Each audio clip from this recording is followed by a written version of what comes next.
Today we're going to talk about not a necessary mod, but one that I feel you should do to protect yourself and young children or anyone else around the house that may accidentally touch the exposed high voltage connections on the power supply. They normally come with the flap and the screws, but depends on how you wire them up. They do seem to be able to be exposed, especially to little probing fingers. So this is the power supply here I'm talking about. As you can see, there's a row of terminals. You put your main power on, 240 or 110, doesn't really matter, it kills you the same. And then you just take your main 12 volt power across to the main board there. Now, keeping with the theme of the cherry on the top, everything is black.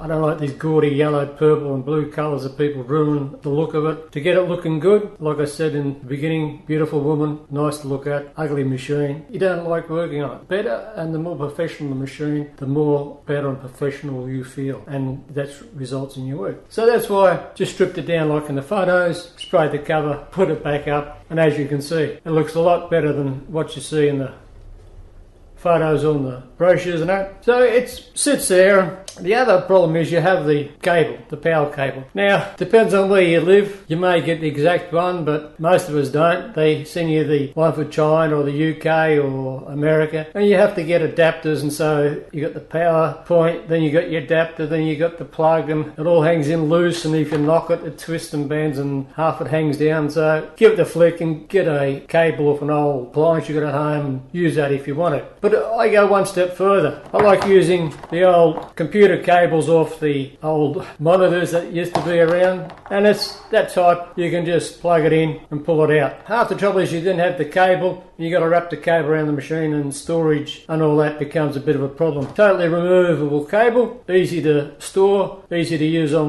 one machine, shift it over to another, no problem. Because the other problem too is that with those longer cables, they don't have any attachment for it. You should use a saddle clamp and clamp one end down and the other end's free, whether it's the wires or this or the wire type. So then if it's plugged in and somebody trips on it or kicks it, it is protected and it doesn't pull out from the little screw-in connectors, and the live wires are shorting out on the cabling and the metal parts, and it becomes electrified and all this sort of stuff. So it may never happen, but how many times do you want it to happen? Be safe, and if it does happen, you are protected. How do you do it? Well, simply make up a little bracket like that. Bit of U-channel, aluminium extrusion, and as these photos will say, you make up a template. Now I thought I'd go away from the laser cut just to show that you can just do it with paper. So what you do is you get out your plug, and the other thing they don't have is a switch. So as soon as you plug it into the power point that could be on the other side of the room, it's on. You start to see smoke coming from it, and you have to run all the way quickly over to the other side of the room and switch it off. You can't pull it out if it's wide. This type you could pull out, so put a switch on it.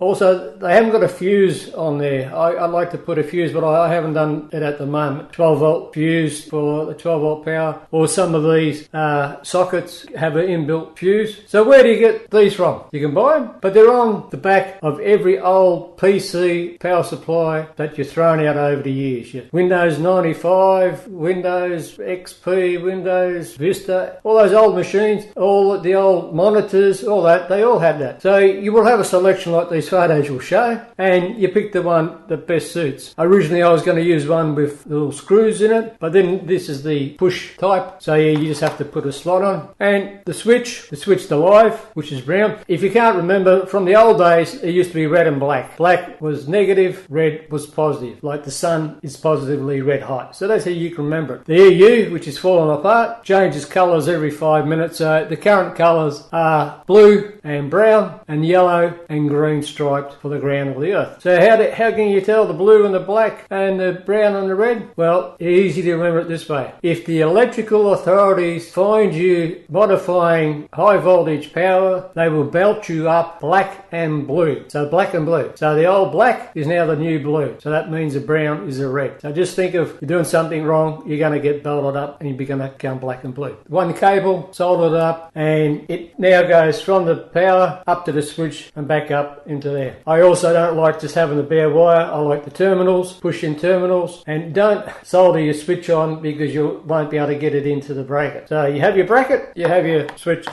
So you have to measure them all up, draw it up on a bit of cardboard. This is the cutout for the side there, and as these photos show, you put it on, trim it with your scissors, try the positions. So yeah, that fits, that doesn't. These had the original length wires on it, so you then have to see, alright, where does it go? Is it going to fit? And as these photos show again, manages to fit. Now, one thing I did find is that, yeah, it fits, but if I managed to get the 12 volt cable at the very back, I made the cutouts to the very side, to the left hand side, and so the 12 volt goes at the back. That was to stop any crossovers, any where I had to maybe put a screwdriver in and all that. You never adjust this while you connect it to the power, but just in case it was blocking something, so it worked out better, it flowed better if this was in the front and the 12 volt just slid in the hole a lot easier. So then to fit it, you just push it back into the bracket. I won't do it now because that's going to be like watching paint dry, so I'll show that to you later. There's two holes in the housing here, so you just line them up, 3mm, drill and tapped in. Then if you would have seen the video on the mesh cover for the main board, I spoke about there how to form the mesh and all that, so I won't go into details there. So I've just made up another mesh cover that will then fit over the edge like that, and all safe and sound. Still got the airflow on the side of the bracket. I've just drilled and tapped M3, so that will be clamped on there like that, and that will fit in there like that. So I'll take some photos as I assemble it and just show to you when it's done. So that's in a video second.